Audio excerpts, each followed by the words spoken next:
Nowhere in the West has sushi been pushed harder, priced higher, or copied faster than in New York City. While Los Angeles is the birthplace of sushi in the US, NYC is by far the largest, most lucrative, and most competitive market.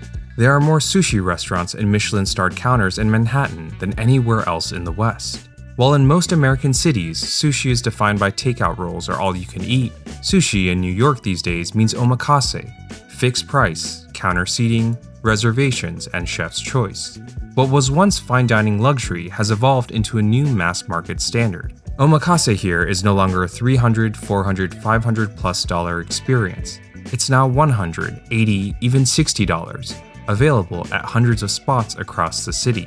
These low-price counters not only outnumber the traditional Michelin incumbents, but also compete head-to-head in the same prestigious neighborhoods. Today, there are about 2 omakases for every 3 sushi restaurants in New York City. It's one of the fastest-growing categories of the past 5 years, and every month, a new spot emerges, pushing the price down even further. Omakase, which means chef's choice in Japanese, is nothing new. Sushi restaurants in the US have offered it for generations as a line item buried in a wide menu. But what's new is omakase as the entire business and as a standalone restaurant built for nothing else. Their menus are rigid and their prices are fixed. Everyone gets the same 12 to 20 courses, where the only real choice is how many. A la carte ordering is rare, and if it exists, it's always tacked on at the very end. There are no walk-ins, no takeout, and no delivery. Most courses are raw or served warm.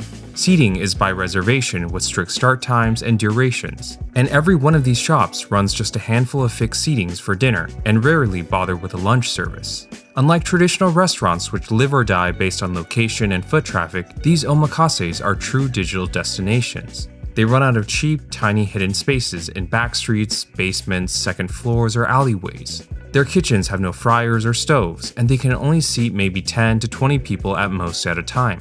And there are only ever 1 or 2 servers, as the chef preps, serves, and clears every course for each guest. What omakases lack in capacity and visibility, they make up for in ruthless efficiency. Throw in an inherently aesthetic, social media-friendly product, and you get a future-proof business built for the modern age with an answer for every pressure that breaks a normal restaurant, like rent, labor, marketing, and margin. In New York City, these costs are at their most extreme. In a time where every category is stagnating, omakases here are booming with their modern, unorthodox, digital-first business model. Ultimately, NYC is an accelerated market, and what emerges here shapes the future of sushi in urban America, where omakase may very well become the dominant format. To understand this market change at a macro level, we scraped over 400,000 sushi restaurants across 6 cities and verified each by hand, when they opened, their price point, how many shut down, and their business model, to build the first accurate snapshot of the American sushi industry.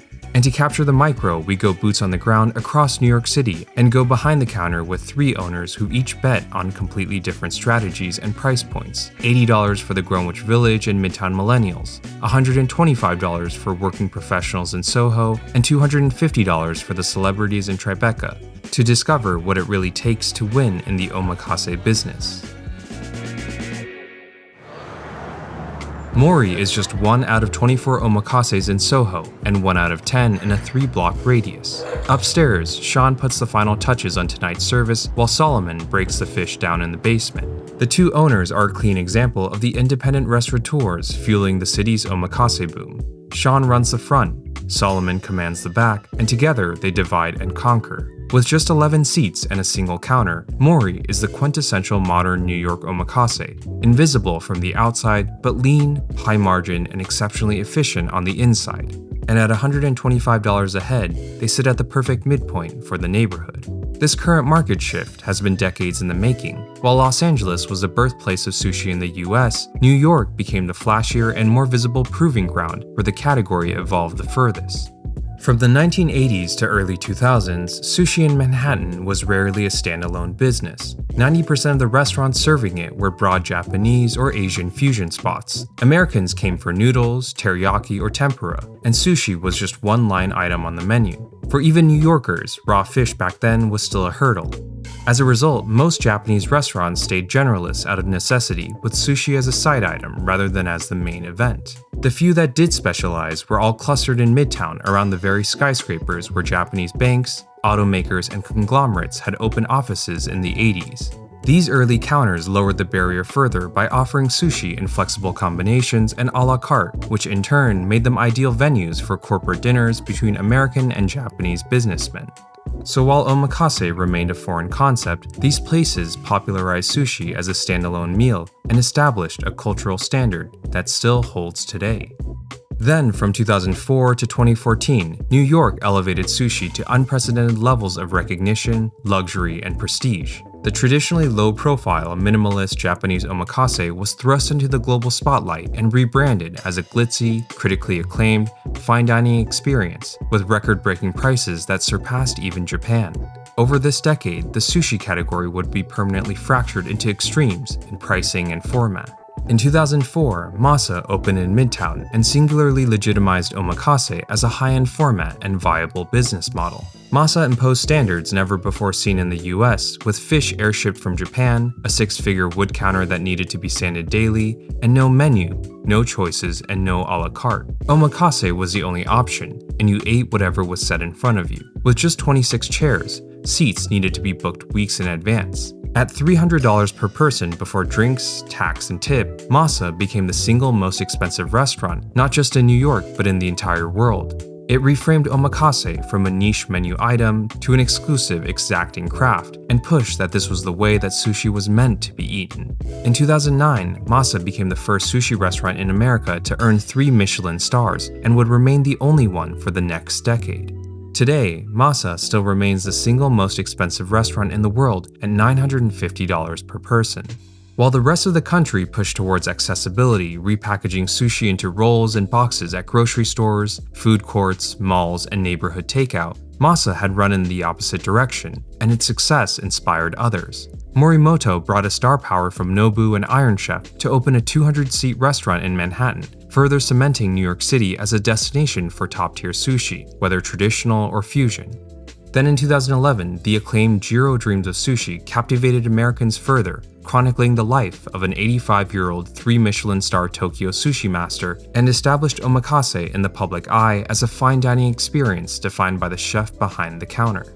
Riding the documentary's momentum, Sushi Nakazawa opened in 2013, and where Masa had broken the sushi market upward, Nakazawa broke it downward. With a 21-course omakase from Jiro's own apprentice at just $150 per person, Nakazawa disrupted the high-end market by proving that world-class sushi could be delivered at scale and at a fraction of the cost.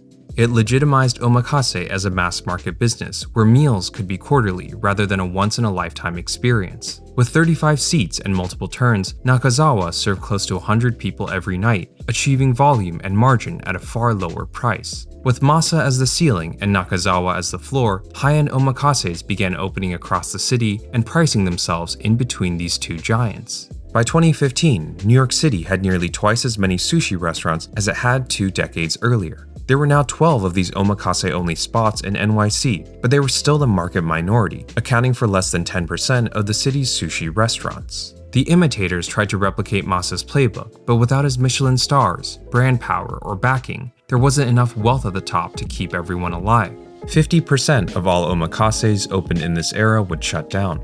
Meanwhile, only 8% of the non-omakase sushi restaurants closed, as they survived on volume, accessibility, and value, just as a very different wave was about to hit. It was in this era when Sean and Solomon entered the market. Sean worked his way up at Morimoto, Tao, Momofuku, and Catch, which were all local powerhouses riding the same raw fish boom. Tao made sushi the centerpiece of a nightclub, and Catch priced it like steak. It was at Catch that Sean met Solomon, and over the next 10 years, the two friends pooled funds and honed ideas until they finally opened Mori in 2024. But the market today looks nothing like the one they entered. There are now 6 times as many omakases as there were in 2014, and it's not just the density that's changed, but also the price. Nakazawa's $150 was a huge shock back in 2013. The average cost of an omakase in New York City has drifted below that floor, despite over a decade of inflation. Oh, I can get you guys whenever now. Right this way, guys. In this neighborhood alone, there's maybe 10 or 15 if you just open Google Maps. But again, it's different price points, right? People want to pay for certain things for $65, for $125, and people are comfortable paying $400. So we're right in that comfortable $125 range, where in this neighborhood is very standard. There's those, $60, $70 ones where you get maybe 12 to 14 nigiris or courses. Oftentimes, personally, I feel like I leave hungry. Or you have, 125, which is where we're at, which has 17 to 18 courses. We are doing upgrades this evening. We have an uni that you can add to the tuna. We also have a caviar you can add to what would be in place of your uni hand roll. Mori's product market fit comes from breaking away from the tradition that everyone else still clings to in this saturated market. When every omakase claims that they use the freshest fish and the most traditional methods, none of it means anything. Even though Solomon has been a sushi chef for 12 years and Sean in the business for 10, neither carries the pedigree and ethnicity required for the top of the market. Solomon is Indonesian Chinese and Sean is Taiwanese, neither trained in Japan or apprenticed under a famous shokunin. Rather than competing on frontiers they'd never win, the pair have chosen to trade away the lineage and luxury arms race for a return to basics. They've turned their lack of pedigree into a creative license to do things with product and space that no traditional omakase ever could. A lot of places just do nigiris, maybe one hand roll or two to kind of top it off. But I think it kind of gets lost. You don't remember which one you had or what was your favorite. It was all just, fish over rice with sauce in the most pleasant way possible. I love sushi. For us here at Mori, we want to make sure it's beyond that. We have 5 appetizers, 5 nigiris, and 5 hand rolls. And we create actual more memorable experiences in terms of presentation of the food to, the service style and to, of course, like the flavors and all the prep. That starts from the chefs in the morning. Some fish are dry aged, some are salt cured, some are marinated, some fish is cold smoked. A lot of omakase is very common. You walk in and it's brightly lit, cheaper wood looking. Many times they all look the same or feel the same. And then obviously you have ranges where some are super, super quiet and then the chef's just cutting and you're not sure if you should speak or not. You should just watch or nod your head. What we try to do here is, dark, intimate kind of atmosphere, that ambiance to really feel like you're in an upscale environment. All the spotlighting along the walls, all of these accents highlight the plate area for each of the appetizers and the courses to kind of make sure at the end of the day, the food is the show. I always tell the chefs, it can't be just fish over rice because everyone can serve that. And we don't worry about anybody else. That's why no one's name is on Mori, not Sean's, not Solomon's, not anyone's. Freed from the authenticity contest, they treat tradition as a guide, but not an obligation. By stripping away everything that makes high-end omakase intimidating, Mori widens the door. The format stays intact. Every course is still served by hand to every guest, but the chef is not meant to be revered. Their assembly is not the entire show, and the meal is not a mandatory performance to sit through in silence. The show is the food and the guests, rather than who or what is behind the counter. Mori's space is tiny. With just 400 square feet upstairs and another 400 in the basement, their entire operation is smaller than a Subway. A footprint this small is unusable for most businesses, as a normal restaurant would have to choose between seats or a working kitchen. There's just no room for both. Without seats and dine-in traffic, a space like this is really only usable by high-turnover grab-and-go concepts like ice cream shops, bakeries, coffee windows, or pizza counters. Yet Omakases erase this trade-off entirely. Because all the food is prepped and portioned downstairs, the upstairs doesn't need a working kitchen. A few under-counter fridges, some warmers, standing space for each chef, and the restaurant is set for service. The ability to maximize sales in spaces that almost no other tenant can is how omakases fundamentally thrive. Mori pays just $7,500 a month for rent, and at $112 a square foot, that's 75% cheaper than the Soho average. They're in a prime neighborhood at a quarter of the going rate. With advanced bookings, omakases get to control food and labor costs in ways that most restaurants can't, without having to sacrifice product or service. Because the room is sold by reservation, Mori knows its revenue before the night begins and before the first guest ever sits down. In contrast, traditional restaurants fly blind. They don't know how many people will come, what they'll order, or how much they'll spend until the night is over, so they must staff and prep for a crowd that may never show. Omakases like Mori are the opposite. They scale their teams and prep work up or down to match the guests that are on the books. If the 5:30 is fully booked, like it is today, it's all hands on deck. If the 7:30 comes in light, the staff thins out. And if the 9:30 is empty, everyone goes home early. The traditional restaurant has a stock a full pantry and take the loss on whatever doesn't sell in time. An omakase flips this conundrum as the menu bends to the inventory rather than the other way around. If Mori has too much of one ingredient, too little of another, or gets a special deal from its suppliers on something else, it can rework its courses up to the day of to maximize inventory and margins without the guest ever knowing. Predictability enables precision, precision enables efficiency, and efficiency enables profit. It's all about timing. In larger scale restaurants, you do well and you bring in the sales, but the reality is you had a big prep team in the morning, you had all these extra layers of labor and overhead expenses that are necessary just for a certain amount of income that comes in. On the busiest Friday nights, Saturday nights, we have 2 chefs, 1 server, and a porter. And that's the maximum that we'll need to operate efficiently. I've worked and managed at places, we do 500 to 1,000 people a night, versus here, the max we can do is 33 to 36. Starting small is always at least a safer way to go. I'd love it to be, 100-seat place, of course, but then all the added pressure comes with trying to fill 100 seats, multiple turns every night. For us, like I said, 11 seats. If I can't fill it, then I'm in the wrong business.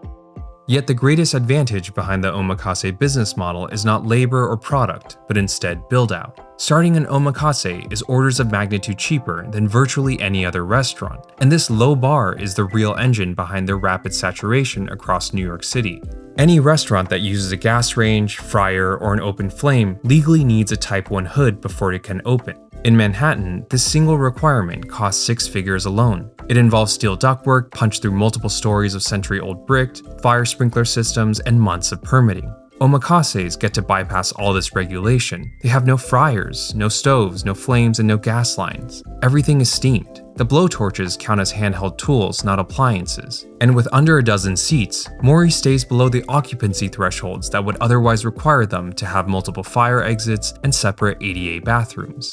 Under this lens, omakases are regulatory arbitrage. They don't just make better use of small spaces, they get to operate in spaces that no other restaurant can. The rules that cost everyone else hundreds of thousands of dollars and months of build-out don't apply. Mori pushes efficiency even further by pre-slicing the fish downstairs before service, so courses can come out on time with fewer hands. Mori's success in 2 years and 400 square feet comes from being what the market isn't. They're not bound to authenticity, but they're also not trying to escape it either. The concept is loose enough to feel like a night out, yet rigorous enough to still deliver the fixed price, multi-course experience that people expect from the word omakase. We brand ourselves as a contemporary omakase, which is a very broad, generic term, but I think that's also the beauty of it. There's no set definition of how things should be done. I think that takes away from the creativity of just serving food and cuisine in general. At the end of the day, what's most important are the flavors and the textures that we create on top of everything else that adds to the full experience. Everyone has their budgets, and you always start low and hopefully keep moving up the ladder, right? So I used to eat, and try different places, 60, 70, 80 bucks. We're at that sweet spot, I feel like, for 125, where it's not too expensive, but we're not cheap either. We have multiple signature dishes that are always here that people continue to rave about, always come back for, and we want to keep it like that. Mori grosses on average $84,000 a month for an annual run rate of $1.01 million.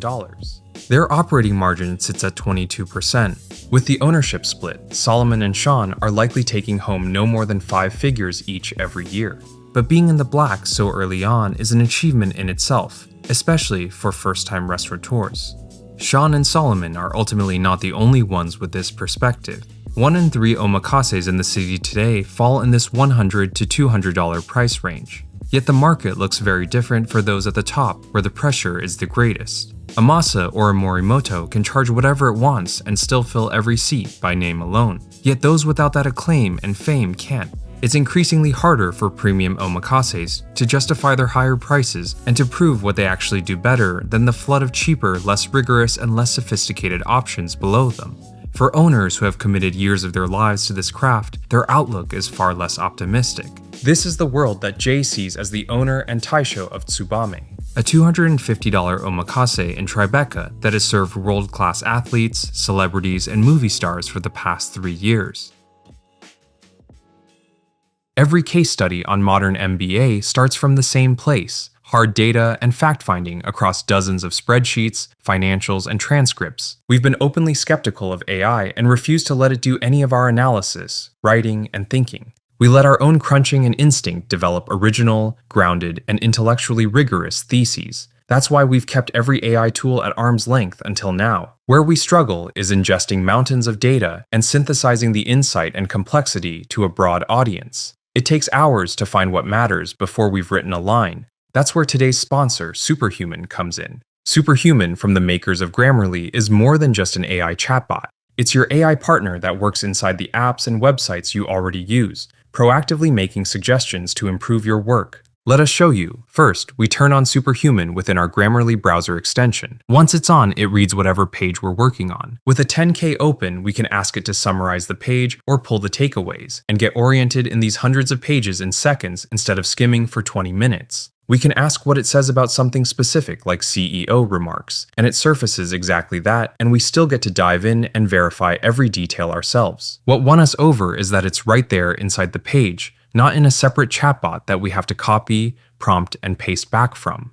Superhuman shows up where the work already is. Another agent that blew us away is reader reactions. It predicts the takeaways, questions, and points of confusion a reader may have with what we've written and suggests revisions to make it land. It shows where a reader might get lost or push back, and it's all suggestive and advisory where nothing gets pasted in blind. Try Superhuman from the makers of Grammarly using our link in the description or by scanning the QR code above. Thank you to Superhuman for supporting Modern MBA and making this episode possible. Christian, that chawanmushi is done. You can take it out. So, did you take a look at the menu today? Yeah. So, on the menu, everything is the same as last week. Only thing that's different is the yakimono. It's going to be the muki hotate. No celebrations, right? No celebrations. And no allergies. Before you start service, just make sure all the windows, doors, everything is wiped up. Like the omakases in Japan, Tsubame is a one-man show. Jay designs the menu, picks the ingredients, preps every course, slices every fish, and serves every guest by hand. He's worked in restaurants for 30 years, has run 3 omakases in New York City for the last 10, and has seen this market change dramatically in the past 5. Tsubame's menu runs deep in seasonality and luxury, with starter courses made from red king crab and Hokkaido uni, to soup made from matsusake, one of the world's most expensive mushrooms only available in the fall. Yet for Jay, luxury doesn't make an omakase. Anyone can buy expensive ingredients. What matters is what the chef does with them to make them more than just expensive fish on rice. At Tsubame, he pushes new ideas and fuses history with cuisine, but never strays far from tradition. I started getting into fine dining. I kind of learned a lot of standards and what it means to be a very high-end chef, what it means to work with a passion instead of just work for a paycheck. My style is kaiseki style omakase. The customer, when they come over here, what they enjoy is they're not just getting all raw dishes to start. Sometimes I serve like a tempura dish, sometimes I serve like a yakitori dish. So they get a variation of what Japanese cuisine is, not just one element. Back in the Edo period, sushi essentially started out as peasant food. They were serving large piece of rice. It's kind of like onigiri almost, with small piece of fish, but it wasn't until the royalty got a hang of it, they wanted more protein, less rice, and slowly kind of evolved into what you have nowadays. There wasn't no tuna, and there was no salmon, there wasn't like hamachi stuff that you see nowadays because there was no refrigeration. So only fish they were serving is fish with a lot of omega-3 or fish oil content, and they're able to cure salt, pickle vinegar, so they could last throughout the day without spoiling. Kohara is one of the very original sushi pieces. Even for today's menu, I still serve kohara. It's the same way as it is served in the 1700s. Back in the days, fatty tuna was essentially like a throwaway piece because Japanese diet doesn't really consist of a high fat. But it wasn't until it got very popular in the Western industry that people wanted the most oily fish, with a lot of fat, a lot of flavor profile. So slowly, toro, bluefin started becoming like a very key piece to like a Japanese omakase, and I use it, I enjoy it, but I want to showcase other ingredients that's not typically available. I want to focus on a little bit more traditional instead of using very expensive ingredients to make the menu look high-end, using like foie gras, wagyu, toro, uni, caviar, gold flakes, whatnot, Tsubame is Jay's third omakase, and while it's serious, traditional, and high-end, he didn't start out that way.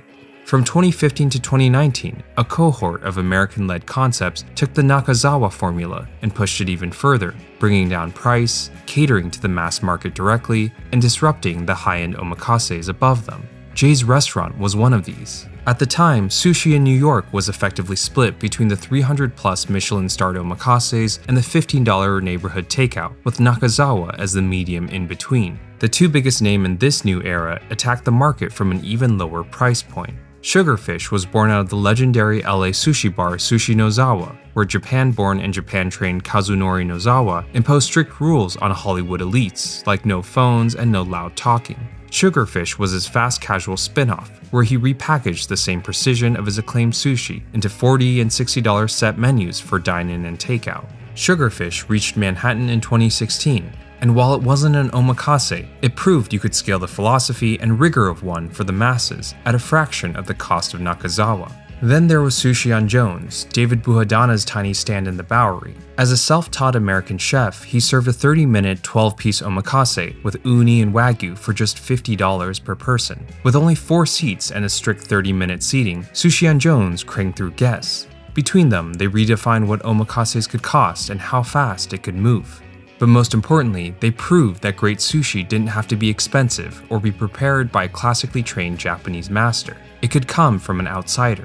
Jay opened his first omakase in 2015, a year before Sugarfish and Sushi on Jones. He leaned into his status as an outsider, naming it Gaijin, as neither he nor his sushi partner were classically trained.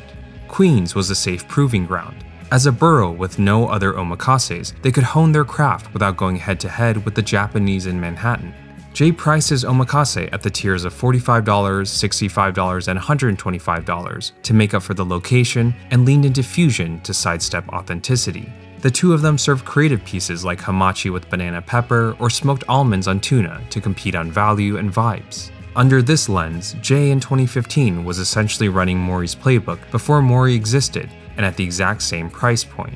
He was one of the pioneers who proved the model and helped spark the wave of affordable omakases that saturate the city today. But Gaijin's success didn't last as a partnership. When his friend left to pursue his own ventures, Jay refocused on his fine dining roots, maturing away from toppings and gimmicks and towards quality, technique, and tradition. He rebranded Gaijin as Koyo in 2019, but months later, the pandemic had shut everything down. The success of Sugarfish, Sushi on Jones, Gaijin, and other cheap local landmarks paved the way for the present-day boom. The investors and sushi chefs working inside all these concepts all arrived at the same conclusion. A lower-end omakase wasn't just a safer bet than a higher-end one, but also far more lucrative than a conventional sushi restaurant. In just 5 years, Manhattan has added around 120 new omakases, nearly 5 times the number of the era before. Omakases today make up nearly half of all sushi restaurants in the city. This rapid saturation has led to commoditization, as the median price of omakases have fallen even further to $100. As cheap omakases flooded the market during COVID, Jay chose to spend the next 5 years studying, developing, and training, and he watched as the affordable format that he had helped pioneer get cheapened into unrecognizable lows. Many of these new low-end spots have jumped the shark with offerings like all-you-can-eat, bottomless sake, buy one get one free, unlimited wagyu or salmon nigiri, all still billed and sold as omakase for $50, $60, $70, and where the draw is eating as much as you can in one sitting. In form and volume, they have nothing to do with what omakase means in word and tradition, yet still sell themselves as one under the guise of approachability, and the market laps it up. Today, 4 out of every 5 omakases cost under $200, and they outnumber the high-end cohort by over 3 to 1.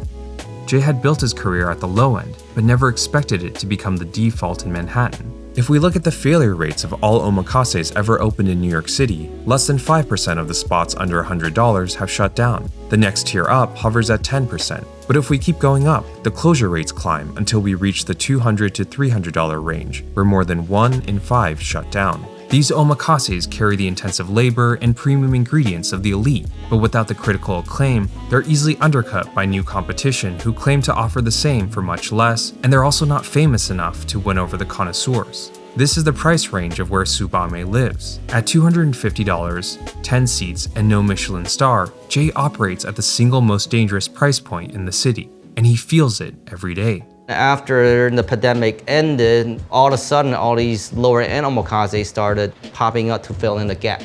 There hasn't been really much of a training aspect. For omakase, it typically takes a lot of years of expertise, dedication, learning what fish is in season, how to take care of fish, how to cure them, salt them, pickling them to use as a proper omakase menu. I seen hamachi sushi with jalapeno, but that's like hamachi jalapeno on all these omakase sushi spots, even like salmon with cream cheese or cheese. It's essentially the same thing as they're paying maybe $20 a person, but they're able to sell it for $50 in omakase format. You know, you see a lot of like frozen unagi, frozen scallop, frozen shrimps, but it's all coined as fresh, you know, but it's not the case because you cannot get something that's very fresh and expensive and still serve it for $50 and still make a profit.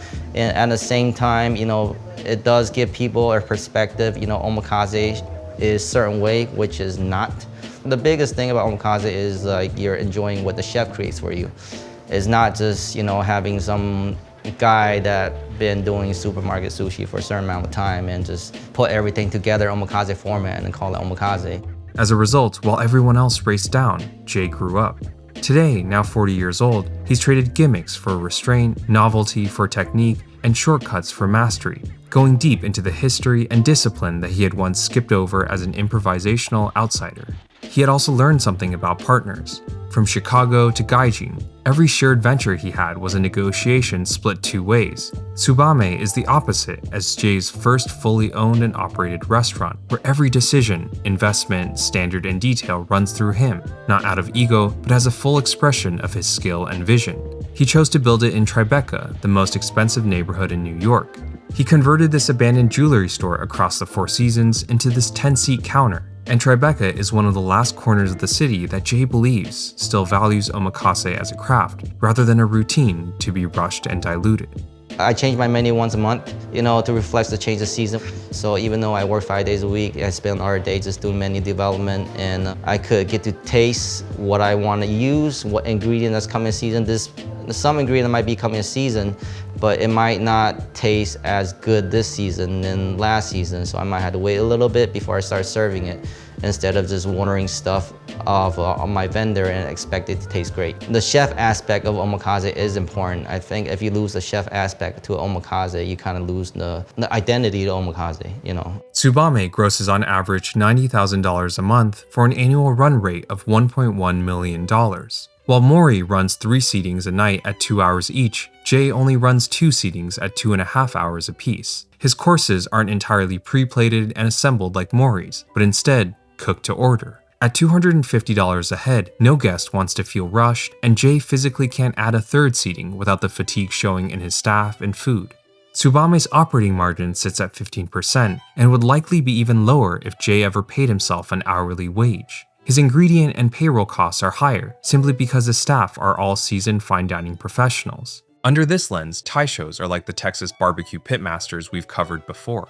They're all owner-operators who pour their lives into their craft, and the real cost of that, the time, the focus, and dedication to show up every single day, far exceeds the hard costs that show up in the numbers. Jay feels the burnout. He has a wife and kids, and he's begun to wonder if he should step away into consulting or move somewhere less saturated. Spending his days off testing ingredients instead of being with his family is an imbalance that he knows can't last forever. He funded every penny of Tsubame himself without a single outside investor, and he's worked his way up from Queens to Tribeca. Tsubame is the inverse of Mori. Mori is omakase as a format and opportunity, faceless, efficient, accessible, decentralized, and serviceable. Tsubame is omakase as a craft, where everything is by tradition, concentrated on a single person, where labor never lets up, and where everything has to be the best, every time, all the time. Omakase is Jay's career, but it's also a cage, no different than how it is for Jiro and his sons in Tokyo, as the price of insisting every single day on the very best. When I built this restaurant, I wanted to be focused on my cuisine, on my style, But I feel like it's the same thing as Japan when people come in here, and they come in for the chef. So for me to be able to serve what I want to the guests, I had to prepare everything myself, like the butchering the fish, the curing of the fish, making of the soup, all the sauces, anything that takes a little bit more technique driven, I want to do it myself. I still play everything myself, even though it's a lot of work. But I think when customers come here and they kind of see the passion in it. Nowadays, you see a lot of high-end omakase restaurant, they might have their name on it, but they might have other chefs they train, take their lead. But when people go in there, and they're expecting the chef to serve you, but he's not there. You don't know if his style is gonna be different than the chef that he trained, but that's what you're paying for, So if the guest is paying to come in to see me eat my food, I feel like I should be doing everything for them. The reality is that the omakases that are thriving today are the ones at the low end, with greater audiences, replicable playbooks, simpler menus, and prices under $100. They scale and expand faster than the Moris and Tsubames of the world. With more chairs, more seatings, and shorter meals, these spots push volume unlike anyone else. They take walk-ins on top of reservations and offer delivery and takeout to capture the mass market, budget-conscious casual diner. The labor is never concentrated on one or two people, but spread across multiple chefs and shifts. The product is simpler, the service is bare bones, and the demands on staff and ingredients are much lower, all of which only strengthens the efficiencies of the omakase model. This is the world of Yoshi, who runs Sushi Kai in the West Village and East Village. He's just opened a third location in Midtown under a different name, but with the same menu, playbook, and at a slightly lower price. At just $85 per person for 16 courses, Sushi Kai is one of the city's biggest and most popular entry-level omakases. It's here where product has been boiled down to its most scalable, fast casual, and essential form as fish on rice in the form of nigiri or hand rolls. There's no soup, no appetizer, and no dessert. Guests are reminded of their 75-minute meal limit before they even sit down, and they get served a new course roughly every 5 minutes. The chefs move straight from one piece to the next. Before all this, Yoshi worked at Nakazawa for 8 years, long enough to see firsthand how effective the model could be and how much room there was left for new entrants. 你知道，我们就想尝试一下自己可能就做生意啊，类似于这样。然后那时候我们也没什么钱，那时候也刚好在疫情爆发，然后就是曼哈顿房租什么的，就是也还挺好的。然后我们就贷款嘛，贷了一部分的钱，然后自己去。 就尝试开一下小规模的寿司店，因为这是我的本职嘛，我干了这一行10多年嘛，所以我觉得还是对自己还是有一定的信心去经营它。对，如果说你想要做高价的话，就是说不光你的技艺要好，你要有更多的预算，你要有更多的就是说人力资源，就是不单单说你要把食物做好，你还要。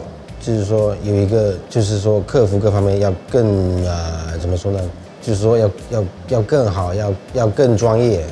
所以说我觉得，然后我们投入的资金也要更多，然后风险也会更大。所以我的想法是85块钱，我们可以让客人体验到，就是说100多块，我们鱼的品质各方面可以达到100多块餐厅的那种体验。但是我们价格稍微低一点，可能就我们。 但是我们用餐时长可能也会相对来说这样，就是说限制更短一点，75分钟。对，就是说我们价格稍微85块钱，就是说让客人吃到，他们就是说应该可以吃到，就是说omakase应该可以吃到那种品质，但是呢又不会说负担不起，像基本上是每个人每2周或者每个月都可以吃上一次，差不多这样。 For Yoshi, $85 was never about undercutting anyone. Instead, it was the price point where they felt that they could consistently fill seats without deviating away from the ingredient quality, prep, and standards that they had absorbed directly from Nakazawa. And with just 6 seats in their first shop in the East Village, they didn't have the runway to risk on ultra-premium ingredients, experiment freely, or chase stars at the top of the market. Thus, like any fast casual concept, Sushi Kai's menu is optimized for customers as a fixed lineup where only 1 or 2 pieces change a quarter. The menu is basically a greatest hits of all the viral, crowd-pleasing, fatty fish and rich meats that Americans recognize and crave, like A5 Wagyu, Hokkaido uni, caviar, fatty tuna, and foie gras, served the same way every single night. And so while a true omakase is about letting the chef decide what's freshest, Sushi Kai, in contrast, can't. Not if it wants to fill every seat and hold its price point. 所以我在纽约的话，基本上就是说高级的餐厅也有做过，米其林店也有做过，但是他们所用到的鱼的话，其实对于我们85块来讲，就是说基本上没有很大的区别，除非你去的那种是那种400块、500块、600块或者1000块的那种寿司餐厅，他们选的鱼可能是那种精挑细选的，这么的特定的，我们肯定是比不了。但是如果说低于200块的话，我觉得是没有很大的区别，或者说可能会更好，我有这个信心，对。就像我们的鱼啊，80%都是日本来的，然后就 tuna 的话是西班牙的，然后salmon的话是新西兰的，然后剩下的大部分基本上都是日本的。球的话，我们可以调整我们的食物嘛，就比如说有些客人他们要少饭，或者说 no dairy、gluten free， 我们都可以做。还有说就很多那些比较高端的那种餐厅的话，他们是不接受。类似于那种不要 wasabi 啊，gluten free 啊，kosher 啊，他们是很多是做不了的，据我所知道的。就我们就也是很欢迎那些，比如说你们有很多特殊要求啊，少放啊，不要 wasabi，不要shellfish，不要 meat 这类的客户的要求。但很多店的话，他们就是说，或者当你提到这一些要求的时候，可能有些师傅他们会感到不开心，或者说开始发脾气。所以我们Sushi开的话，也没有非常正式的那种要求，就是说着装要求啊，或者说不能大声讲话。我们在这边是很随意、很自然的，就像跟在家里一样，我们喝酒，然后就是说朋友之间聊天都可以，就是说甚至可以跟师傅喝酒的话也是 OK 的，也是可以的。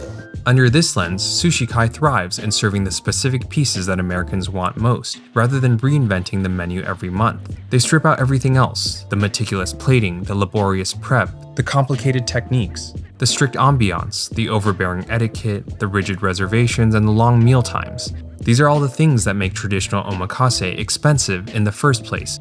The result is a casual space where people can walk in, talk, drink, eat, and leave with all their bucket list pieces for a fraction of the price and time that it would cost them anywhere else. But at the sub-$100 price point, he faces the greatest saturation. Sushi Kai's volume of competition is twice that of Mori's and 7 times that of Tsubame's. Today, 1 in every 2 new omakases in the city price themselves below $100. Yoshi is the first to admit that he's frustrated. Sushi Kai has been caught in a race to the bottom, and one that he ironically helped popularize. They've raised prices themselves every year, even as new entrants drag down the broader market. And like Jay, he's no fan of what's happening. 就是从疫情开始之后，omakase这个行业在纽约非常的流行，然后就是说从疫情之前做omakase，我打个比方，可能就100个、200个师傅。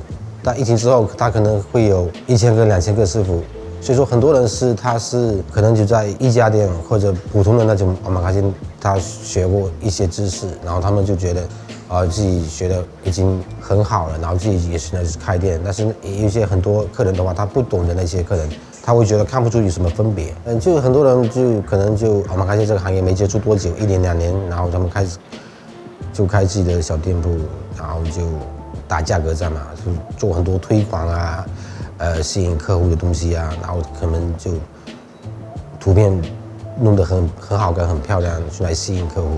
像我们的米饭啊，可能我们要洗10到15，要洗10遍，可能要洗20分钟以上。那我不知道客人这些东西客人是看不到的，所以说其实我觉得还是有区别的，很大的区别。然后呢，就是说我们也不管是市场怎么样嘛，我们就是按照我们自己当初的那种想法，坚持去做下去，对，也不会说，我们也要把价格调低啊，就跟市场竞争啊，类似于这样子。Ultimately, Sushi Kai's greatest obstacle is talent rather than product or competition. Reliable, consistent sushi chefs are the one thing he can't systematize, and in this booming market, they can leave for anywhere. A decent sushi chef in New York City costs $300 a day. Yoshi's turned down investors because scaling only makes quality harder to hold, and as he's already found across 3 locations, upholding standards only gets more and more difficult with every additional seat and every new pair of hands. Sushi Kai today grosses $85,000 a month per location for an annual run rate of $1.02 million. At 3 locations at capacity, that's $3 million grossed across Yoshi and his 3 brothers. And unlike Jay, the scalability of this model has kept his burnout manageable. Things have only gotten bigger. The original Sushi Kai 6 years ago in the East Village had only 8 seats, the second in West Village grew to 16, and the third in Midtown now seats 20. As a fast casual operation, they lean hard into modern marketing, with social media and influencers, which is a lane that Mori only dabbles in and Tsubame rarely touches. Sushi Kai's average operating margin sits at 20%. In the end, all 3 spots are running from the same thing. Mori, Tsubame, and Sushi Kai look nothing alike: a faceless counter in Soho, a one-man army in Tribeca, and a fast casual chain spreading across Manhattan. But the pressures they face in a saturated market are identical. When there's an omakase on every block, when everyone's fish comes from the same market in Tokyo, and when the price keeps on dropping, you have to decide what you're really selling. Sean and Solomon sell an experience, Yoshi sells the hits, and Jay sells himself. The paradox is that everything that makes omakase such a good business is exactly the same thing that makes it so easy to replicate. The low bar that enabled Sean, Solomon, Jay, and Yoshi to grow from employees to owners is the same low bar that lets thousands of others in with far less skill and experience. It took Sushi 40 years to climb from a cheap add-on to a $950 seat at Masa, and it's only taken 5 years for omakase to become the new default and the normal way to eat sushi in the world's most expensive city. Whether it's labeled as democratization or saturation, it ultimately doesn't matter. It's not slowing down, and it's not staying in New York. The only thing left to find out is how cheap it gets before the word doesn't mean much of anything.